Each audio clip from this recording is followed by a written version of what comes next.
we turn it off now? Good evening. Good evening. How are you? I am good. I am good. Uh, hey, Jerry Ann, is that Elise behind the beautiful tree picture? Yeah, that's me. That's great. That's great. Thank you so much for being here.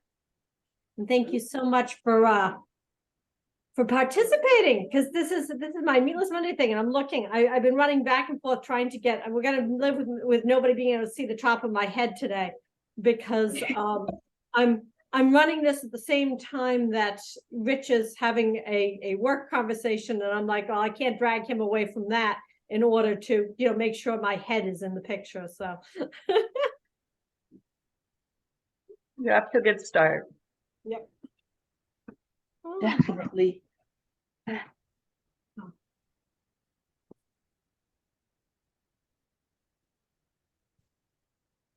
So I'm cleaning out my refrigerator right now, so I have a couple of things going on the stove. So don't be surprised if I seem like I'm watching a different show.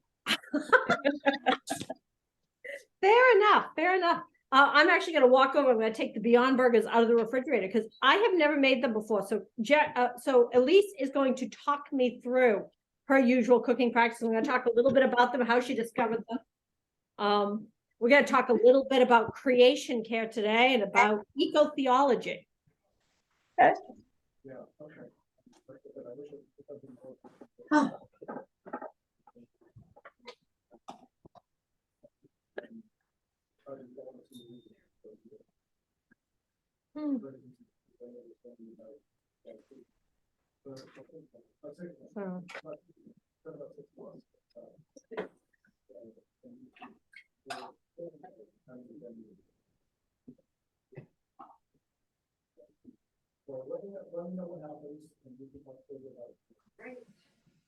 So, I thought I was going to talk about, this mild winter and how all of this, is the sort of thing we worry about. And now it feels completely wrong because it's going to snow tomorrow. We are having a snowy March. But of course, when we talk about climate change, one of the things we need to be aware of is we used to just talk about global warming. And I used to tell people it's very hard to convince New Englanders that was a bad thing because, when it's 2 degrees for a week in January, it's really hard to see the downside of it. But climate change, of course, has far more implications than just warmer temperatures in Boston. While, the rising global temperature isn't just going to make our winters milder, they're going to impact the whole planet. They're really going to change the entire climate. So that places like California have droughts, and I actually read somewhere there's a chance that we'll get more snow in New England because we'll have fewer of those really bitter cold days. So there'll be more days when it could actually snow. I'm like, oh, you should have told us that 30 years ago. We might have taken it more seriously. Elise, when you're talking about climate change in school, what are the kinds of things that you guys are talking about? We actually don't really have discussions about climate change that often, but normally what we more focus on is, so one thing that people will hear and they'll kind of do whatever they want with that is like global warming has raised temperature by like 1 degree on average. And we'll think, okay, that's not too bad. Only 1 degree, that's not that much. The problem there is that 1 degree is the average. So in places or closer to the equator, it's like up to 4% in some places. And that can devastate ecosystems because the whole sort of hierarchy of an ecosystem is so like delicate. Like you can see in a lot of other examples from the past, like when one species can go out, it can like take out the entire ecosystem. So for example, there have been lots of cases where in like national parks, people have decided to like try and get rid of the wolves. that like completely destroyed the ecosystem because then there were way too many deer.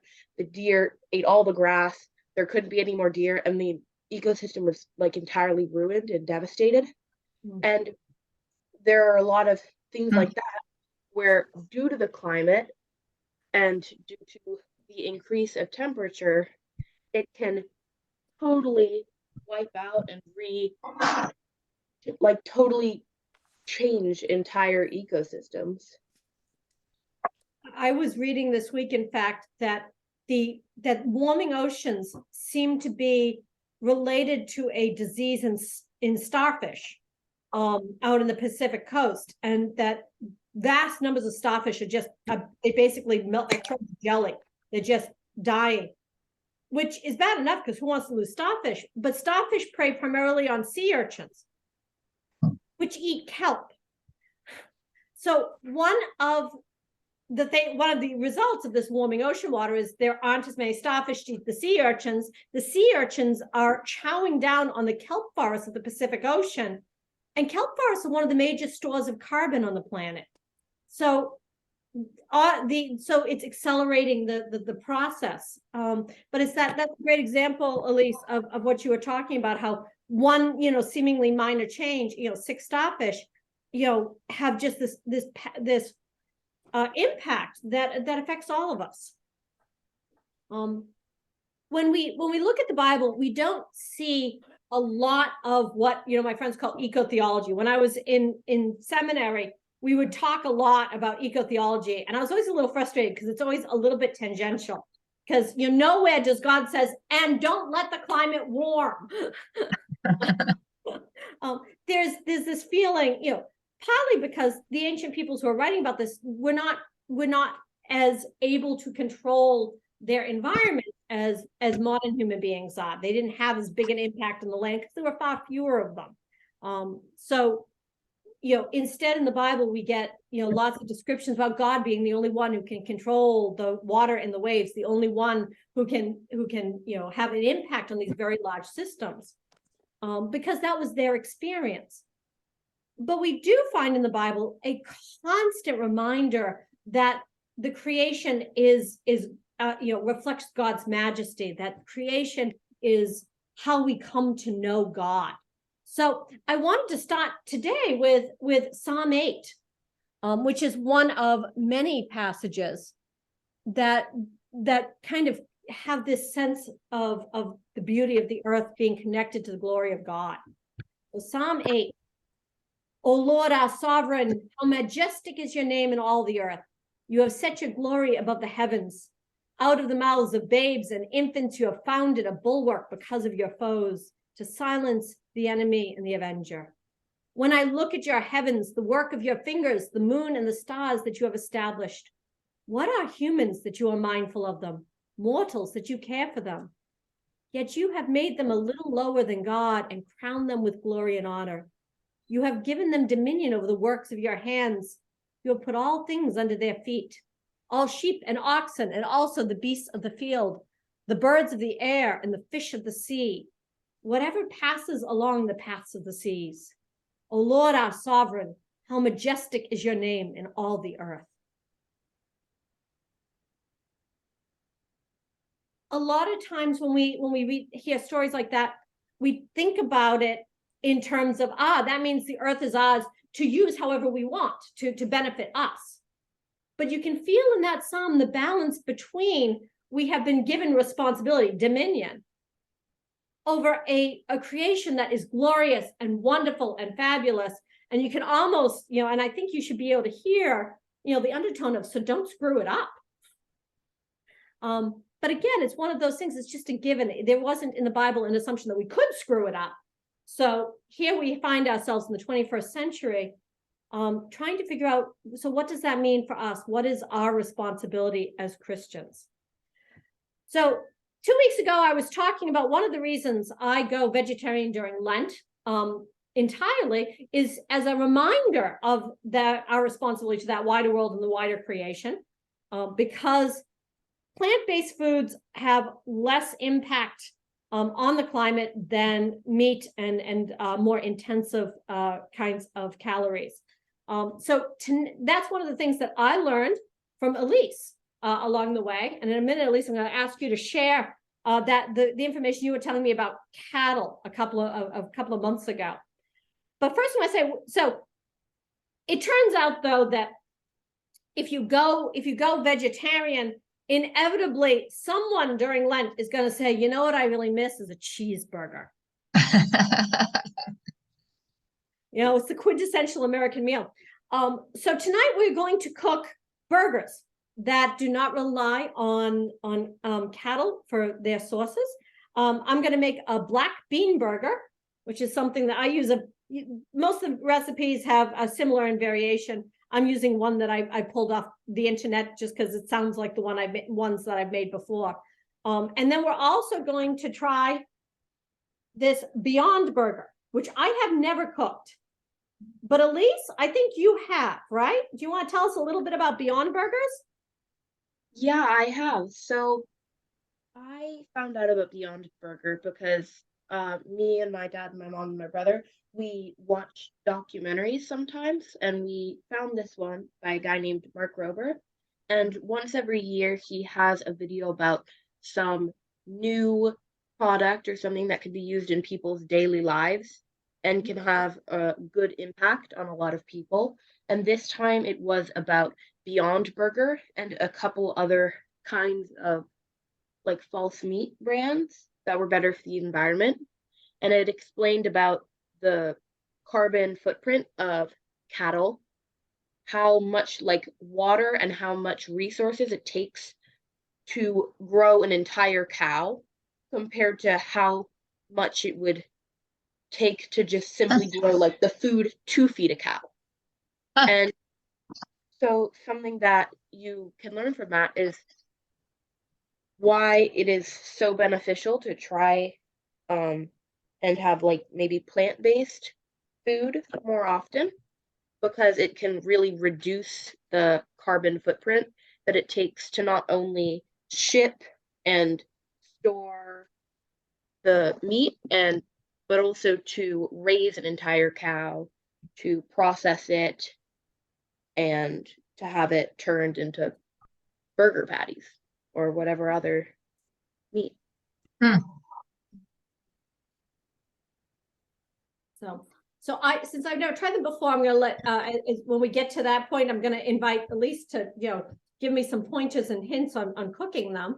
I'm going to start with making the patties for the black bean burgers, because that's the thing I'm most familiar with, and it's also loud and noisy and makes a whole lot of kerfuffle. So it's also a thing that typically takes kind of the longest.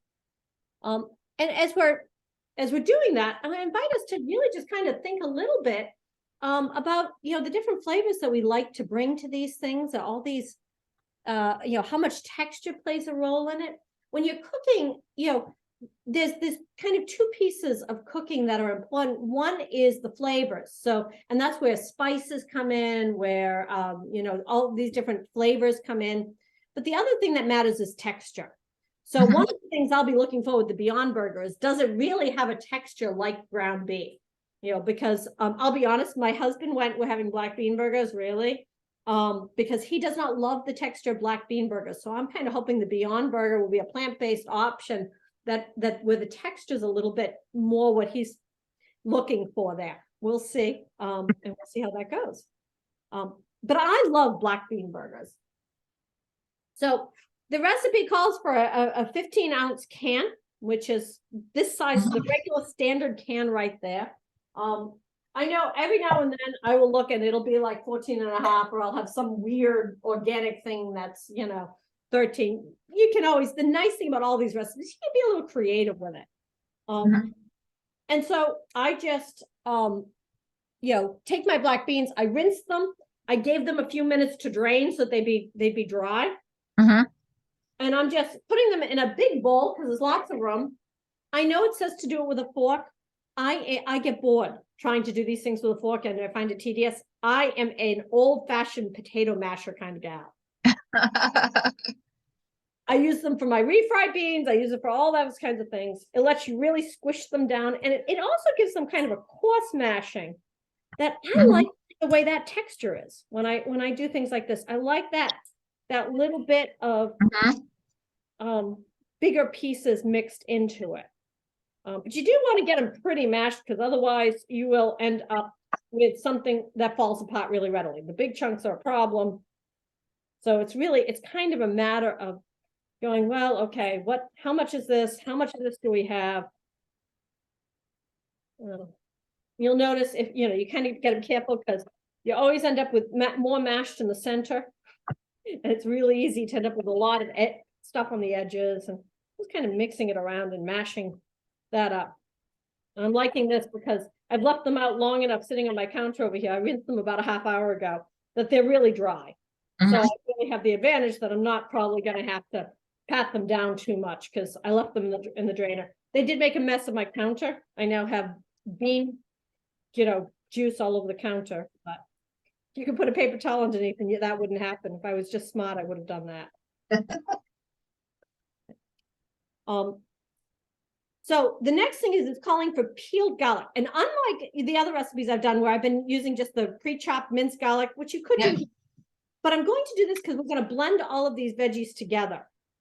So if you've never peeled a garlic clove, one of the tricks is to you lay it on your cutting board. This is why I use this big chef knife with the big flat one. And you just press it down until it kind of goes crack. Because that releases it and lets it and lets you get the garlic out much more easily. Because you want to get all the peels off, and that little paper fine peel is a bit of a pain in the neck. You can see even now I'm going, come on. By the way, yes, you will have garlic, scented fingers until you washed your hands probably 2 or 3 times. It's kind of inevitable. I'm sliding the knife right underneath just to get it going, because it doesn't want to come up. I probably should have squished it more, but I have a really big garlic clove, and I was having a hard time squishing it entirely. But you don't really want the garlic skin in your recipe, because that's one of those textures that you will notice, and not in a good way. So.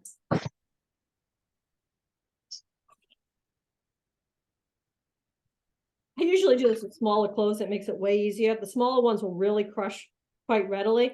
And for something like this, where you're going to be throwing it in the food processor, it's perfectly okay if it ends up in pieces. Sometimes you need to be a little more gentle if you want to have the roasted cloves at the end of the day, and you want the clove intact. But this is going to be one of those things I'm just going to do. If I'd been smart, I would have already done one. Okay. This one's got kind of a bit of an end on, so I'm paying attention to what's going in there. This has got a hard end on it. Sometimes the larger garlic cloves will have a little bit of a hard end. I don't want anything going into my food processor. So, Rich, can you see? Yeah, I just need you to tilt the camera so food processors are loud and noisy and the cook's best friend. Because there are so many things that you're not going to get otherwise, that you don't get properly minced or cut up. In this case, I'm just going to dump the whole thing in where I plugged it in. The new ones, the one my mother used to have, you could actually accidentally, get things all over the kitchen. This one won't even turn on unless it locks in. So, if you're still using your grandmother's food processor, by the way, the blades get dull. So you might want to consider investing in a new one.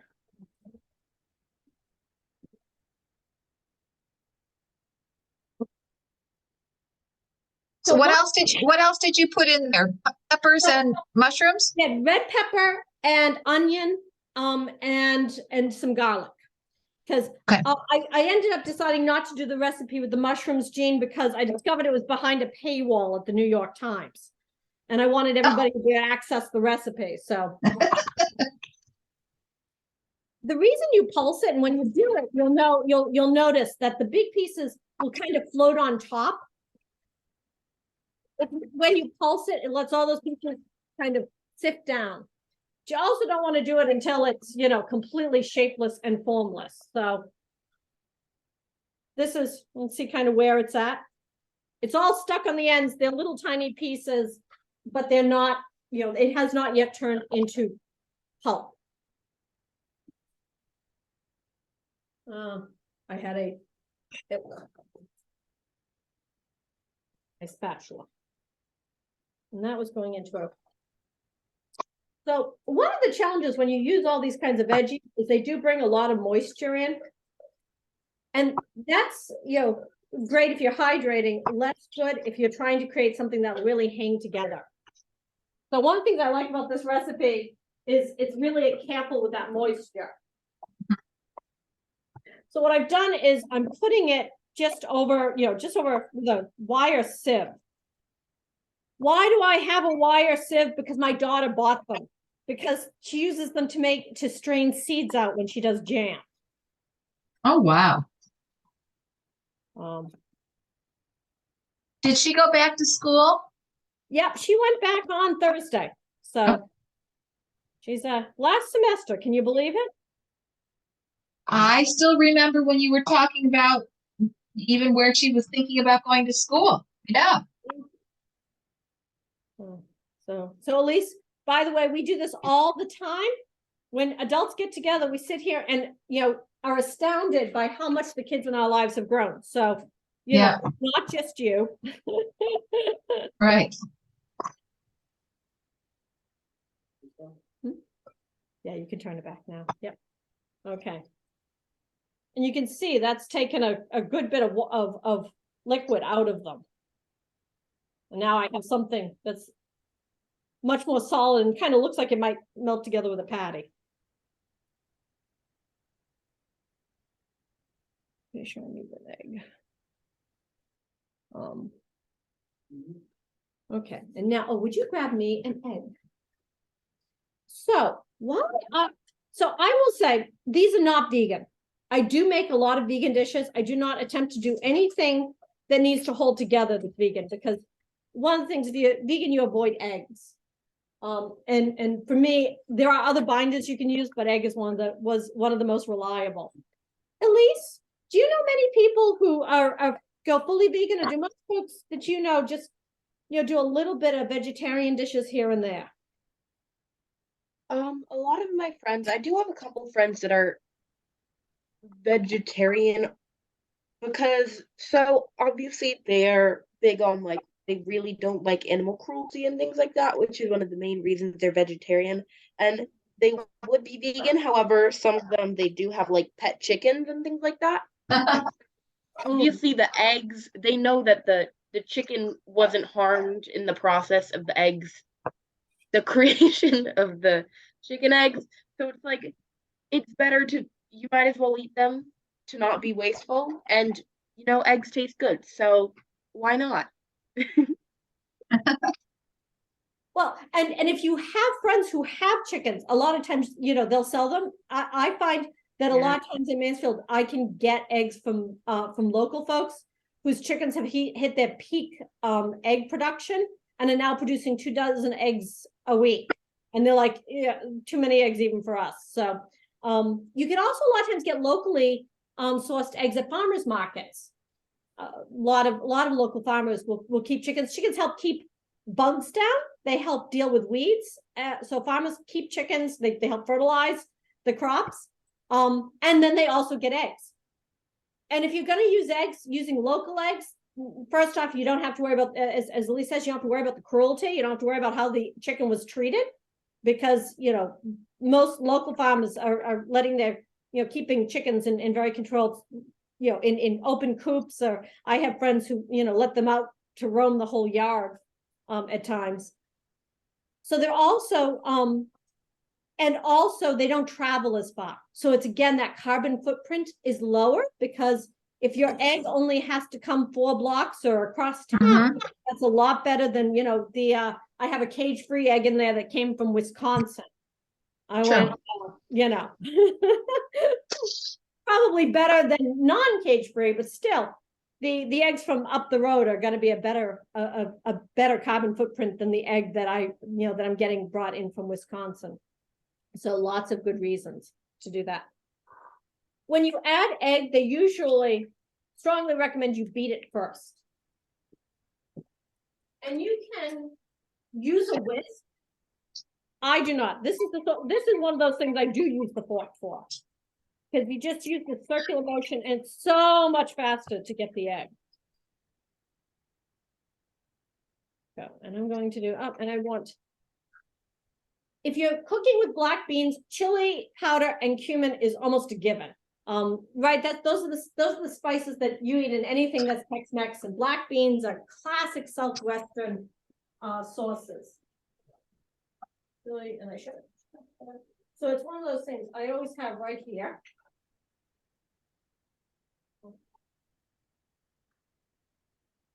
And we're just gonna double check how much of each I'm gonna do. Where did I put my measurements?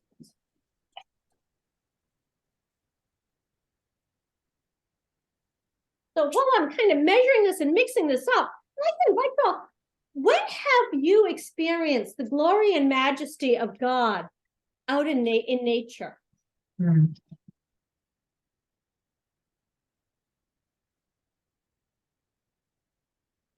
Well, this morning when I was walking with my friends, the sunrise was spectacular. The reddest, most beautiful sky. And I know red sky in the morning, sailors take warning, but it was amazing. So that's the glory of nature. Yeah. When I was home this summer in North Dakota, I was driving, I had to drive back and forth from my brother's nursing home, and it's about 40 miles. And I never realized how beautiful it was. The sunflowers were in full bloom, several other crops, the buttes. And I thought, this is where I grew up. And it's God's country. Right now it's blizzard conditions, but it's still God's country.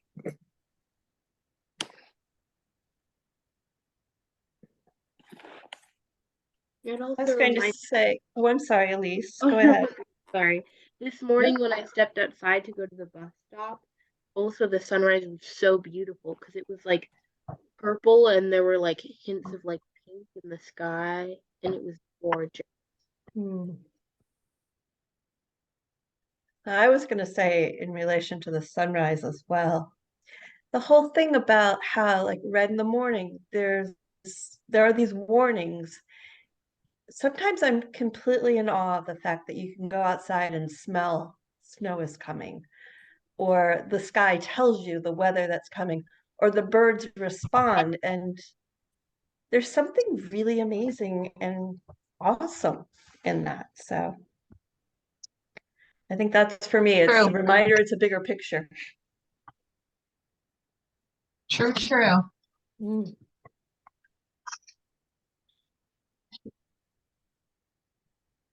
Did you put any breadcrumbs in this, Suzanne? Did you put breadcrumbs? I have not put the breadcrumbs in, and I haven't put the egg in, partly because I want to make sure that the beans and were properly mixed in with the spices. Veggies? Yeah. I pre-measured the breadcrumbs because measuring breadcrumbs, two-thirds is a strange measure, and a lot of times you don't have a measuring cup for it. So I pre-measured them, and I know I have exactly 2/3 of a cup in here. Okay. Okay, so I'm going to add those, and I'm going to add the egg. This is also, by the way, one of the biggest dangers I have is the odds are that I will forget something. So one of the things that is I find enormously helpful in cooking is before you do anything irrevocable, you put it in the oven, you form it into patties, you do whatever, whatever shape it's going to take finally, that you go back and you take a look at the recipes and just make sure you put everything in. because I cannot count the number of times I've gone, yeah, okay, and put it in the oven and look down, and there is the chili powder that I never quite got around to adding. And while that won't, sometimes it'll ruin it. You know, if I don't put the egg in here, it's probably going to fall apart. And it'll change the texture pretty dramatically if I don't put the breadcrumbs in. Did you use seasoned breadcrumbs or just white? Just plain. Partly because most of the seasoned ones have seasonings that I don't want. I actually almost never buy seasoned breadcrumbs because I use them in so many different things. And I don't always want it to have oregano in it. I like the wheat ones. Yeah. This recipe actually calls for the wheat ones, but I just happen to have the plain ones in the cupboard already. So I decided I was just going to go with those. There we go.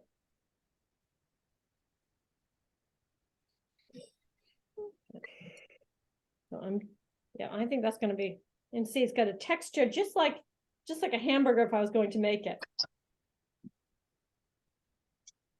So I'm going to form it into patties. I'm going to put a little olive oil in the pan, and I'm going to take a moment and make double sure that I put everything in. It's a lot easier when I know a recipe by heart. Yeah. But you know, so we started with the black beans. We put in some bell pepper. We put in a little bit of onion. We've got 2 cloves of garlic that went in. I've added my beaten egg in there. Put in my breadcrumbs. Added the chili powder and the cumin. I'm going to skip the salt because canned beans already have a good amount of salt, and I'm not going to need more salt in here. True. How many patties will you get? I don't know. Looking at this, it looks like I'm going to have at least 4. And I'm probably not going to cook them all today, because one of the things I think this recipe tells me is I can freeze them, which I love doing things like that and freezing them, because then when I come home and I'm exhausted and I don't have any energy, it pops right out into the frying pan. My daughter has been experimenting with taking food right from the freezer and throwing it in the air fryer. She discovered chicken thighs work that way really, really well. So, all right. So I'm gonna let's see. I'm going to, you know, and part of this too is also acknowledging that, you know, some of what we're working with here are some very different, you know, spices and foods. I've known folks who have made lentil patties. One of my, you know, I think I mentioned that one of my friends, her family is Indian. So, you know, she does a lot of Indian spices there. That's what her fondness is. So she'll start with whatever, you know, protein works with that. There we go. And I'm pretty sure this is these feel like they're gonna stick together really, really well. So, all right. So at least maybe we'll start with the Beyond Burger, so I don't get the pan coated with cumin and whatnot and ruin the flavor of the burger. So do you put oil in the pan when you do this, or just the burger? For this, sometimes it depends. Normally I'll add a little bit of olive oil, because for me, at least the kind I get, they don't have too much extra oil. They have enough that it's a good amount.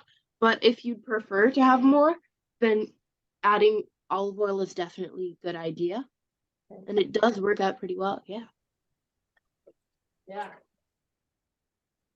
Well, and olive oil is my go-to for like everything. I also, so you may have also been reading about Teflon. Those of us who grew up in the 70s and 80s, Teflon was the miracle substance. Things wouldn't stick to it. It was the greatest pan thing that anybody ever had. My mother boasted about her Teflon pans. When my grandmother closed up, you know, her house, you know, she was getting rid of her cast iron pan and she offered it to me. And I turned her down, because why would I want cast iron when I could have a new Teflon pan? Silly. Yep, honest to God, of all the foolish things I could have made. Because of course, you probably all now read the Teflon, it turns out, gets into our food supply and in our bodies, and it stays there for generations.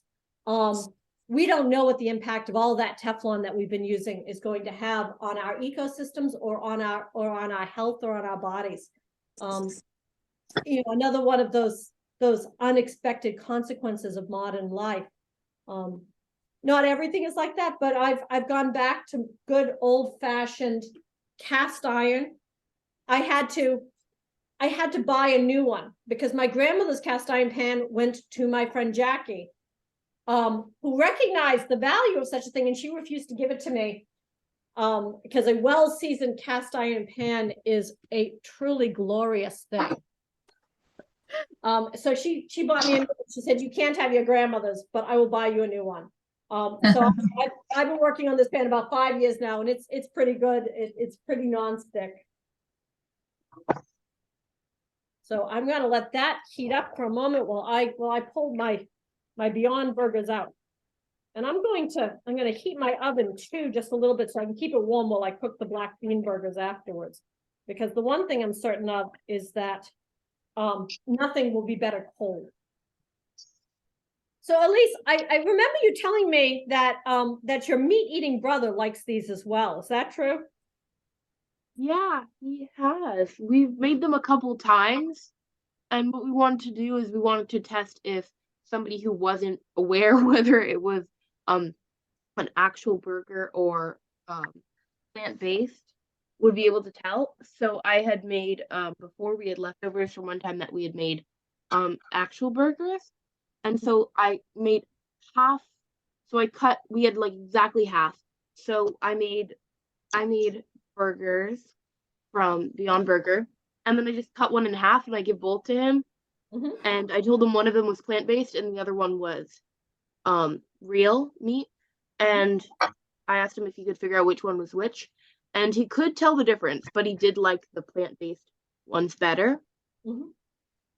And yeah, he actually does like them. And the thing was, he never really enjoyed burgers, and he actually really enjoyed this, so it's a great alternative that we can do instead. Cool. I'm looking forward to trying them myself, because I also have a carnivore son, who, he will reluctantly eat a vegetable or two because he knows it's good for him, but only if somebody kind of puts it on his plate almost. Which is, by the way, the contrast with my daughter, who eats vegetarian probably 4 or 5 nights a week. So, there we go. His and her children. My kids, I have never eaten the same thing. So it would be really cool to have something that both of my children liked, because that doesn't happen very often. So, and I'm going to guess, Elise, I usually try and get the pan good and hot before I start something. So I'm just kind of letting it warm up. We've all probably also been reading about natural gas in the home and about a source of asthma. I will confess that I have been, up until now, one of those cooks who's like, "Oh, do not give me an electric stove. I do not want an electric stove." And my cast iron pan was one of the reasons I'm like, I will, I'll never give up my gas. I learned just a month or so ago that cast iron works just fine on induction burners. Yes. Any ferrous metal.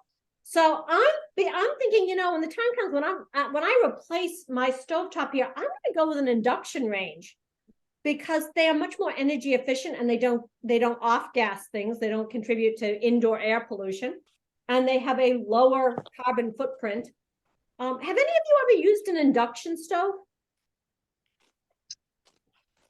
Yeah, I have duties going on too. We just put one in. We have a little place up in New Hampshire, and we put one in, and I love it, partly because it comes on so fast. We use it with our cast iron pan, and it's neat, and there's no fumes. It's wonderful. Judy, do you have one at home?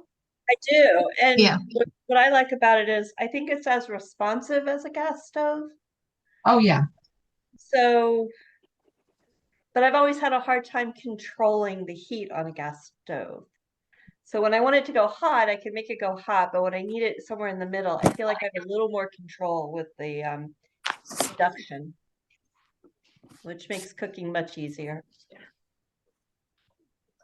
Well, Yeah, no, I like it, but I'm putting mine on.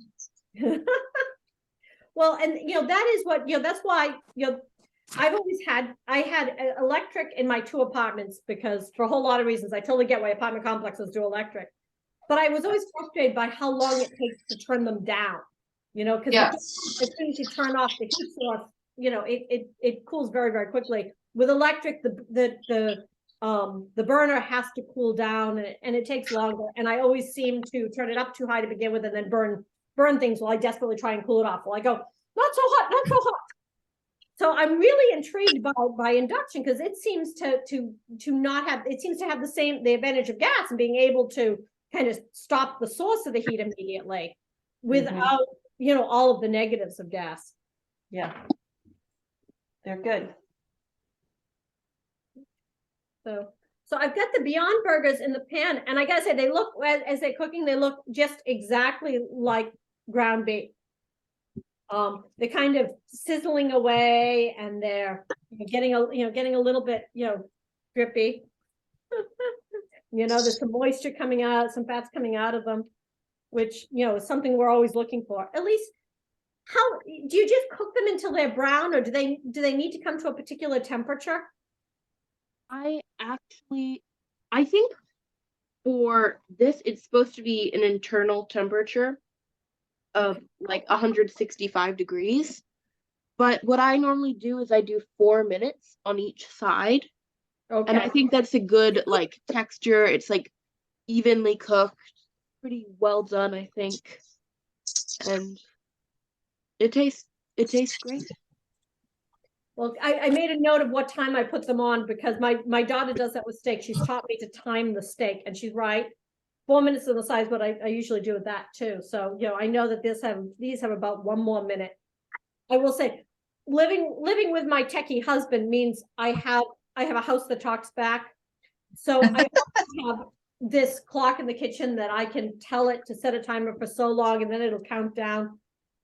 I have to confess, I like this almost as much as I like my iPhone, which is the other technology that he forced me into and that I really, really love. Because I really do love having it to just count down.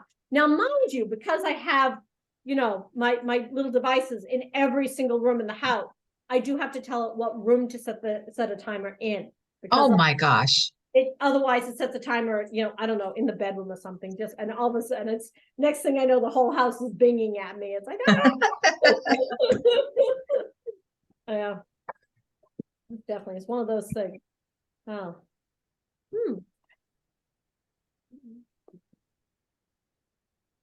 Yeah, it's getting nice and brown on the bottom there. So, oh my God, that's about 4 minutes. So, yeah, I'm gonna put that does. That looks pretty. Yeah. So, Alexa, set a timer in the kitchen for 4 minutes. Starting now in the kitchen. And I apologize if any of you have, a girlfriend like we do. I just set your timer, probably. My Right. I'm sitting talking to my daughter while I cook, and she'll be like, "Not you."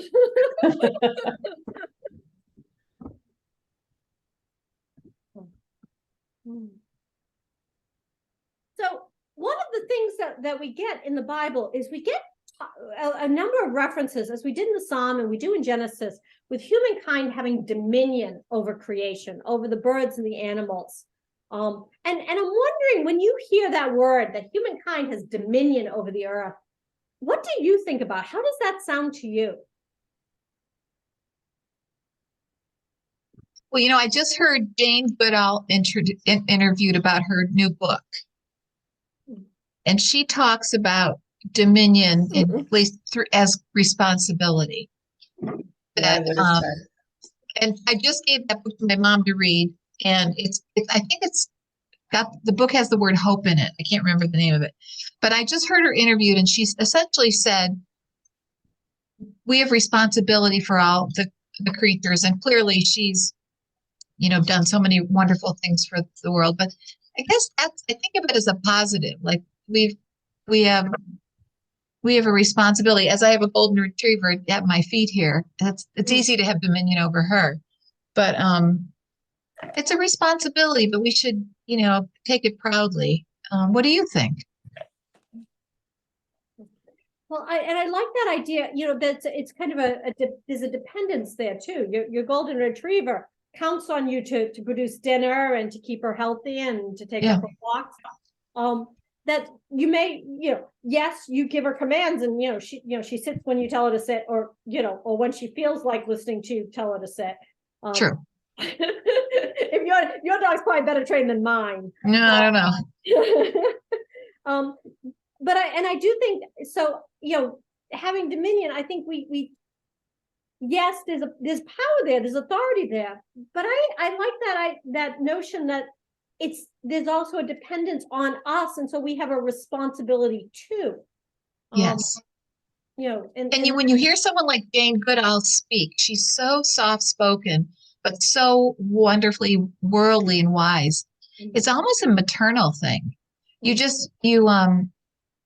You're like, yeah, we do have to do this in our world. We have to take care of the animals. And yeah. I'll have to find the name of the book and send it. That'd be great. How about you, Elise? When you hear us talk about dominion, what does that sound like to you? Well, first of all, not just what it sounds like as a statement, but also the word dominion. It sounds kind of like dominance. So it's kind of where we've been placed in a position of sort of power because we are human beings, we are conscious, we have a sort of system set up where we're sort of at the top of the food chain. We live on the land and we can use it to what we want. However, with great power comes great responsibility. Yes. And so because we are people who are kind of put in a position of power, it's important that we don't overuse that we don't take advantage of the environment around us and use that in a way that will harm it. Because if we are being given this gift of the nature around us and the beauty of plants and forests and deserts and oceans and all these different environments, we can't just pillage and destroy these ecosystems. We have to sort of give back. We need to make sure that we're responsible with the way we use the environments around us. Like, for example, trying to recycle more, we need to be more careful. Like with deforesting, when people need wood, we need to be careful that we're taking in an amount that it's not wasteful, that we're replanting to a substantial amount, that we're not wiping out ecosystems. And we need to make sure it's like an equal give and take relationship, because if we are just taking from the environment around us, eventually what will there be left? Yeah. And I think, one of the things that it's good husbandry, right? So when we move through Leviticus, we see folks moving from being a nomadic lifestyle in which their pressure on the land is less because they're constantly moving on and there are fewer people on the land, to being really attentive to, where do you grow crops and how do you move them around in the fields, and all of those things we learn about agriculture that require us not to exhaust the land. Once you stay put, if you exhaust the land, you're in deep trouble.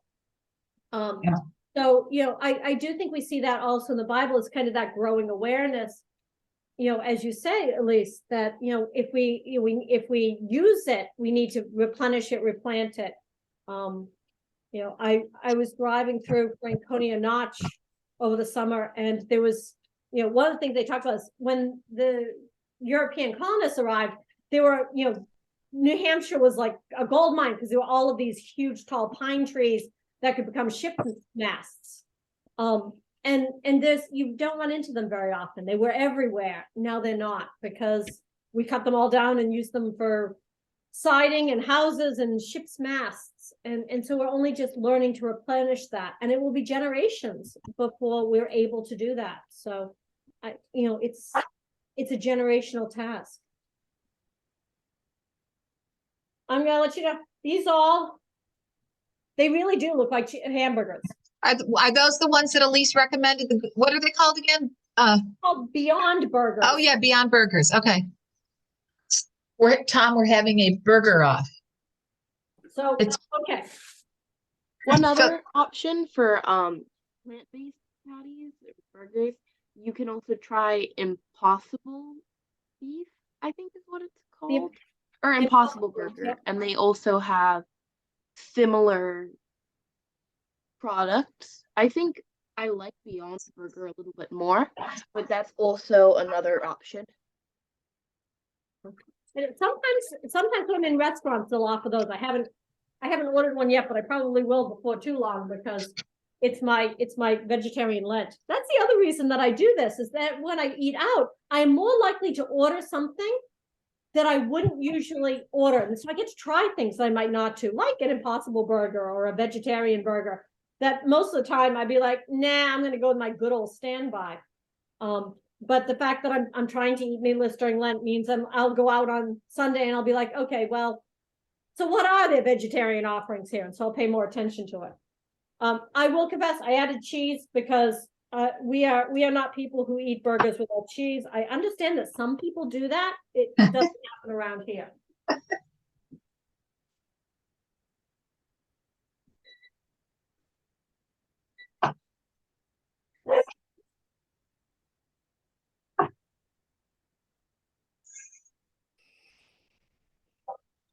I'm cooking my black bean burgers for about the same amount of time, because again, the like the time you want is really just enough to get it cooked through. There's the only thing in here we're concerned about in terms of food safety is the egg, but that does mean it's really important that we do get the burger thoroughly cooked. So I'm going to give it that same 4 minutes on the side, which usually brings us to a good temperature. By the way, you'll notice that not everything ended up in the burgers. That's okay. Do not try it. If it's too dry, it'll fall apart. So you don't want to do that. So I've only got, we're going to be done here in about 4 minutes. So I'm going to be, I need to have some toppings for my burgers. What do you guys put on your burgers? Everything. I have tomato, avocado, and cheese tonight because so Suzanne, you sort of mentioned that yesterday. I adore avocado on a black bean burger. So yeah, I've got my avocado here too. I love cucumber, tomato, cheese, and sometimes also like lettuce or maybe like honey mustard or ketchup. Ooh. Yep. Yeah, I confess, for me, burgers are as much about being a carrier for the toppings as anything else. I always get to eat the end of it because Rich does not like it when I accidentally slip this into the serving ones, because when you put the bun on top of the slippery end of the tomato, it ends up sliding right off and makes a mess. So I get to eat that with a little bit of salt, which is a wonderful treat. I particularly like it in the summer when the tomatoes are fresh. Even in years when I don't grow much in the garden, I almost always put in tomato plants. Because tomatoes are one of those things that, we can pay attention to the ways food is affected by the means we get it to distribute, by the way it arrives to us. Tomatoes are one of the things that come most evidently. If you've eaten heirloom tomatoes, somebody who grows tomatoes all the time and regularly, for heirloom tomatoes, you know that they're juicy and sweet and incredibly fragile. I think these may have gone a little bit longer than I should have, a little bit blacker than I would have normally. But that's because we breed them not to taste good or smell good, but to travel well. Because we're going to be trucking them in from California, and the tomatoes that I grow out in my garden are going to be, sauce by the time they come cross country. So I settle for store-bought tomatoes at this time of year because I love tomatoes. But in the summertime, I will not touch a tomato that's come more than 5 miles. I hit every farmer's market in the area to see who's got tomatoes, because as far as I'm concerned, tomatoes they belong local. But which is, of course, another way it also reduces our carbon footprint, because when we're eating food that is locally grown, then it doesn't have as much impact from having to travel anywhere. So we are in Westford. We are so lucky to be in an area where there are so many wonderful farmers markets and local farms. One of the things I started doing years ago, and I don't stick to it 100%, but just to really start shopping seasonally. So unless I need a tomato for something in particular, I only buy it in the summertime. And strawberries, the same thing. They have really short seasons, but I find when you do that, you appreciate it. Like you will eat a fresh strawberry. There's this feeling like this could be my last strawberry, or this might be the last tomato, or the last, fresh corn for the year. I don't know, it makes you appreciate the flavor. And Are you doing a food share again this year, Judy? Did you say that? I'm sorry. Are you doing at Springdale Farm? Are you going to do another? You're not. A couple of years with travel where it was too hard for me to do it. Yeah. But I love it. If we were here more regularly and predictably, You do it. Yeah. Asking if I'm doing it. And Sarah has started doing one in Seattle, and she's loving it. So yeah, it's a great experience. That's good. It is a good idea. As I've always said, I didn't like kale until I joined a CSA. And had so much kale, and I discovered enough recipes. All right, look at Tom has arrived at the counter and is giving the thumbs up. Yay. All right. So, yeah, the black bean burgers are just about done. I'm gonna take them off. You can see, I think I got them right better on the other side. A little bit less blackened. I think 3 minutes maybe my sweet spot. So are you having black bean burgers with me? Do you want pepper jack cheese on them? So we're gonna add pepper jack cheese. Yeah. We put pepper jack cheese on everything.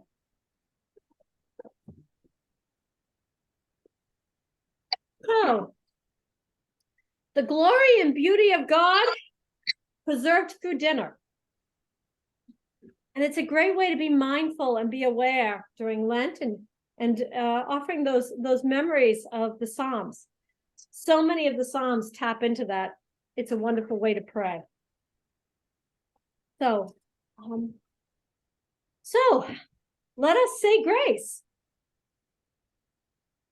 Holy and gracious God, the beauty of your heavens draws us into wonder at your works.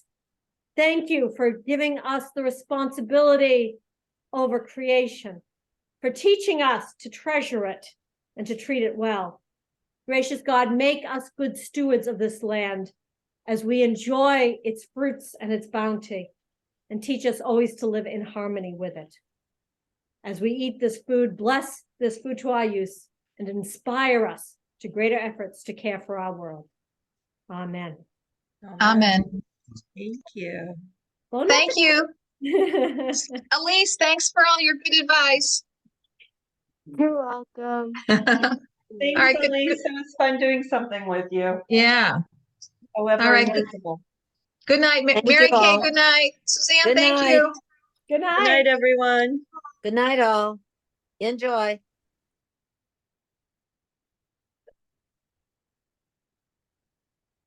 There we go.